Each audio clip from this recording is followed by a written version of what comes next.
Eric. En voilà qui sont toujours privés de classe ce matin. Une partie des lycéens n'ont pas pu faire leur rentrée faute d'affectation dans un établissement. Alors pas de chiffres publiés par le ministère de l'Intérieur ce mois-ci, mais l'an dernier, ils étaient 18 000 début septembre. En cause, un manque de locaux et de professeurs pour les accueillir, mais aussi la lenteur administrative pour gérer les changements d'établissement.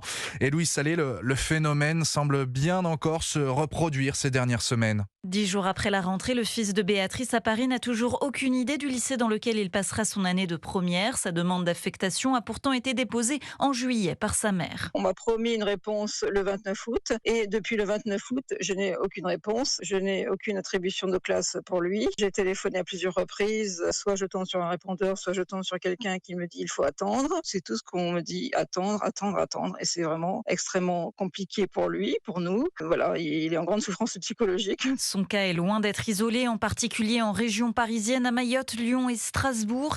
Samir Alioua préside la Fédération des conseils de parents d'élèves dans l'Essonne. En Essonne, à ce jour, nous avons toujours des centaines d'élèves sans affectation, entre 400 et 500. Et pourtant, le scénario est bien connu, notamment concernant la filière STMG ou la voie professionnelle. Ce fléau avait été dénoncé par la défenseure des droits en juillet dernier. Elle avait préconisé un traitement des demandes d'affectation avant les vacances et la mise en place d'une permanence dans les rectorats pendant l'été. Louis Salé pour Europe.